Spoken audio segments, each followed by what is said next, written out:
Reaction of acetophenone with Br2NaOH gives।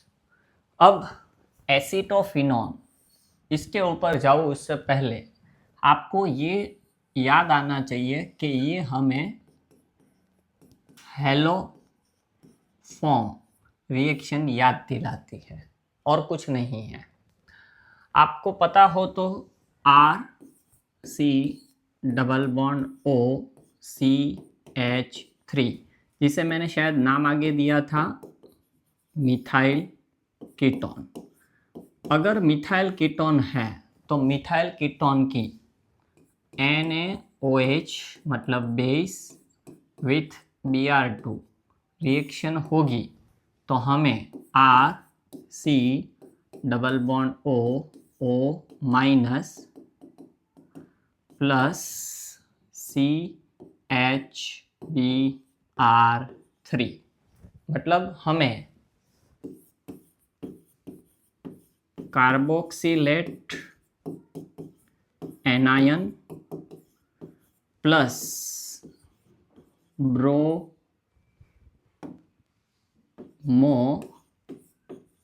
Form मिलेगा, ऐसा हमने देखा है और ये हेलो फॉर्म रिएक्शन है। अब इसके अंदर आपको ये बता दूं कि इसमें ये एसाइल ग्रुप है। अब आप देखो कि इसके अंदर होता क्या है कि ये जो एसाइल पार्ट है, एसाइल पार्ट, इस एसाइल का क्या होता है तो कार्बोक्सिलेट एनायन में कन्वर्जन होता है और ये जो मिथाइल ग्रुप है इसका क्या हो रहा है तो वो ब्रोमो फॉर्म या तो आयोडो फॉर्म में कन्वर्ट हो रहा है। अब इसके अंदर मैं हम के थ्रू ही जाए ताकि आपको मैं करवा दूं। हाँ, RC डबल बॉन्ड OCH3। अब ये जो है आपका मिथाइल कीटोन है।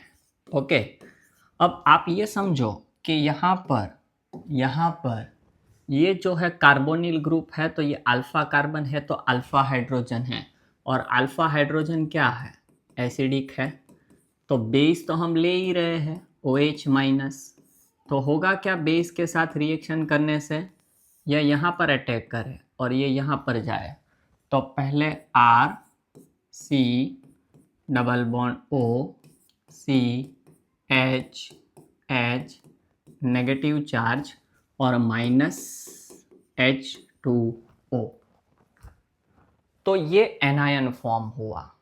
अब आपको भी पता है कि मैंने कहा था कि ये एनायन स्टेबल है या नहीं, कैसे डिसाइड करेंगे तो रेजोनेंस के थ्रू। क्या इसके पास रेजोनेंस है? ये आप आल्डोल के साथ कनेक्ट कर लो तो ये यहाँ शिफ्ट होगा तो ये यहाँ शिफ्ट होगा तो हमें रेजोनेंस इफेक्ट मिलेगी RCO negative charge double bond CHH और ये क्या हुई रेजोनेंस इफेक्ट। और रेजोनेंस इफेक्ट के कारण इसके पास क्या है दोस्तों स्टेबिलिटी है, तो हम ये कह सकते हैं कि ये जो है वो क्या है ज़्यादा स्टेबल है। और आपको ये भी पता हो अगर आपने मेरे YouTube का वीडियो देखा हो तो उसमें और मैंने इसमें भी कह दिया है कि ये क्या करेगा, ये react as a nucleophile, good nucleophile. अब देखो क्या होगा RCO negative charge double bond CHH plus Br2 के साथ जब ये रिएक्शन कर रहा है, अब देखो क्या होगा कि पाई इलेक्ट्रॉन जो है वो इस पर अटैक कर सकते हैं, ऑफ कोर्स कर सकते हैं, तब ये यहाँ आ जाएगा तो हमें क्या मिलेगा RC double bond OCH Br और दूसरा क्या होगा यहाँ पर रिलीज Br माइनस। ओके, तो अब आप थोड़ा बहुत अगर अच्छे से मुझे समझ चुके हो तो मैं क्या करने जा रहा हूँ, अभी भी देखो कार्बोनिल कार्बन है, अल्फा हाइड्रोजन है, तो क्या हो सकता है कि बेस इस प्रोटॉन को एब्स्ट्रैक्ट कर सकता है, फिर एनायन बनेगा, रेजोनेंस से स्टेबलाइजेशन में जाएगा। तो ये जो स्टेप हमने किया यहाँ तक, हमें अगर हम टू टाइम्स इसे रिपीट करें, मतलब एक H ले, Br एंटर करें, H एंटर करें, और मतलब 2 बार हमें NaOH यूज़ करना पड़ेगा और 2 बार हमें Br2 यूज़ करना पड़ेगा, पर बारी बारी। तो हमें मिलेगा क्या, R C double bond O C Br Br और Br। अगर आप चाहो तो यही मैकेनिज्म आप 2 बार लिखो तो आपको ये मिलेगा, यही मिलेगा आपको। अब देखिए, मुझे इसमें एक चीज़ अच्छे से पढ़ानी है, वो क्या, इसकी रिएक्शन में OH माइनस से करने जा रहा हूँ। आपने सही सुना है कि मैं इसकी रिएक्शन होना चाहिए। पहले मैं ये पूरा मॉलिक्यूल है ना, उसे लिख देता हूँ, R C double bond O C Br Br और Br। इसकी रिएक्शन में OH माइनस आयन के साथ करवाने जा रहा हूँ। हाँ, OH माइनस आयन। ये कैसे रिएक्ट करेगा, रिएक्ट एज ए न्यूक्लियोफाइल। और ये क्या करेगा दोस्तों, तो ये जो है वो क्या करेगा, इस वाले कार्बन पर अटैक करेगा और ये बॉन्ड यहाँ पर शिफ्ट होगा।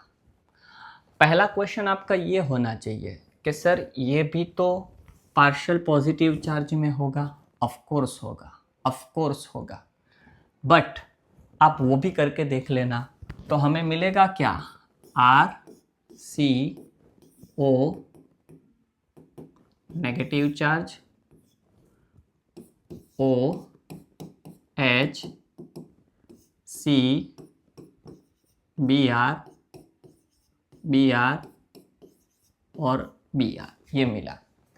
अब पहला मुझे जो ये पढ़ाना था ये कि मैंने न्यूक्लियोफाइल को इधर ही डायरेक्टली अटैक क्यों नहीं करवाया, कोई मतलब नहीं था, करते तो भी वो टोटोमेरिज्म से इसमें ही चला जाता। दूसरी बात, यहाँ ये react as a base, not react as a nucleophile. क्यों, क्योंकि जब तक सामने एसिड होगा तब तक ये खुद बेस की तरह रिएक्ट करेगा, और यहाँ एसिडिक हाइड्रोजन है, इसमें अब एसिड वाला कोई पार्ट नहीं है, इसीलिए ये यहाँ बेस की तरह रिएक्ट करेगा।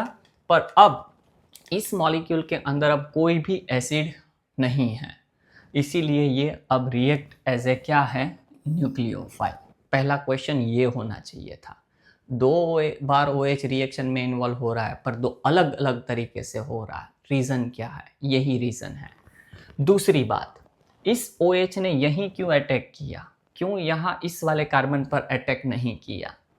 अब देखो, पहले तो इसके साथ 4 सिग्मा बॉन्ड है, ऑक्टेट कंप्लीट है, पार्शियल पॉजिटिव चार्ज भले हो पर ये यहाँ जाए तो एक निकालना पड़ेगा।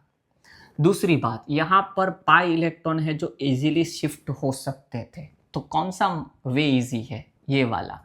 और इसीलिए दोस्तों ये क्या कर रहा है कि ये यहाँ पर यही रूट अपना रहा है।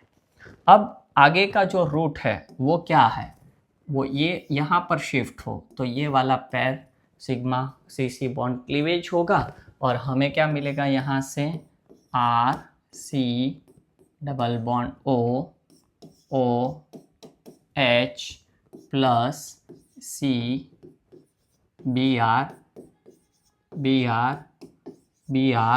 और यहाँ एंड नेगेटिव चार्ज। क्यों, क्योंकि ये पैर सिग्मा CC क्लीवेज हुआ है, तो इसके ऊपर क्या होगा, नेगेटिव चार्ज। क्या ये कार्बन आयन स्टेबल हो सकता है, पहला क्वेश्चन। ऑफ कोर्स हो सकता है। क्यों, क्योंकि ये जो 3 Br है वो क्या करेंगे, इलेक्ट्रॉन को अपनी तरफ खींचेंगे। इलेक्ट्रॉन ये लोग जो है वो क्या दिखाएंगे, -I इफेक्ट, और इसीलिए ये जो है वो क्या है, स्टेबल है, ये इनके पास स्टेबिलिटी अवेलेबल है। और ड्यू टू दिस स्टेबिलिटी ये ऐसा कर सकता है। अब इन दोनों के बीच में, अब जब आपने कभी पढ़ा हो पहली बार तब देखा हो तो आपने इसमें ऐसा सोचा होगा कि ये कार्बोक्सिलिक एसिड में कन्वर्ट होता होगा, पर बेस प्रेजेंट है इसलिए कार्बोक्सिलेट एनायन में कन्वर्ट होता है। नहीं, ऐसा नहीं है, ऐसा नहीं है। जवाब इसका यहाँ है। अब देखिए R C double bond O H plus C Br Br pair of electron negative charge. बेटा ये जो है ना, ये react as a base, proton को एब्स्ट्रैक्ट करेगा, इस वाले प्रोटॉन को, और ये वाला सिग्मा बॉन्ड इस पर शिफ्ट हो जाएगा। तो इससे हमें क्या मिलेगा, R C double bond O, इसके पास 2 लोन पेयर थी और इसके पास एक आ जाएगी negative charge, plus H C Br and Br। तो इस तरह ये कार्बोक्सिलेट एनायन और ब्रोमोफॉर्म इसके अंदर जनरेट होता है। इसके अलावा मैं आपको एक और चीज़ इसमें बताना चाहूँगा कि आपने कभी सुना हो कि आपके पास, सोचो कि CR1 R2 HOH, ये क्या है, सेकेंडरी अल्कोहल है ना। क्या सेकेंडरी अल्कोहल आपको हेलोफॉर्म रिएक्शन दे सकता है? क्या सेकेंडरी? तो यस, दे सकता है। अब आपके पास सोचो कि बेस है OH माइनस, क्या करेगा ये बेस, इस वाली पेयर को यहाँ और ये वाली इस पर शिफ्ट हो, तो हमें क्या मिलेगा, minus H2O HCr1 R2O, negative charge anion generate होगा। ये यहाँ पर स्टेबल है, ये इस तरीके से यहाँ रिएक्शन दे सकता है। अब मैं आपको एक चीज़ बता दूँ कि हम जो इस रिएक्शन के अंदर NaOH एंड Br2 का यूज़ कर रहे हैं, इसमें जो फर्स्ट स्टेप दोस्तों होता है ना, उसमें क्या होता है कि Br2 react with OH minus, ये जो रिएक्शन है वो डिसप्रपोजनेशन रिएक्शन में जाएगा। डिसप्रपोजनेशन रिएक्शन में जाएगा, इसका मतलब क्या हुआ कि इसके अंदर से Br की जो ऑक्सीडेशन स्टेट 0 है, इसमें से 2 ऑक्सीडेशन स्टेट में ये चला जाएगा। कौन सा? एक तो ये ब्रोमाइड आयन देगा Br माइनस, कौन सा आयन देगा? Bromide ion. उसके अलावा हाइपोहेलाइट BrO माइनस, जिसके अंदर Br का ऑक्सीडेशन जो होता है वो प्लस में होता है, प्लस ये 2 टाइम होगा, तो हमें मिलेगा H2O। तो इस रिएक्शन का जो फर्स्ट स्टेप है ना, ये फर्स्ट स्टेप यही वाला होता है। तो होगा क्या इसके अंदर, अब इसके अंदर जो है वो इसका हाइपोहेलाइट आयन है, कौन सा? OBr माइनस, हाइपोहेलाइट आयन, इसमें ब्रोमीन लगा है तो आप इसे हाइपोब्रोमाइड भी कह सकते हैं। ओके, अब ये क्या करेगा, तो ये भी कुछ ऐसा ही करने जाएगा कि ये भी रिएक्ट एज ए बेस, इस वाले प्रोटॉन को एब्स्ट्रैक्ट कर सकता है, तो ये वाला बॉन्ड यहाँ पर शिफ्ट होगा।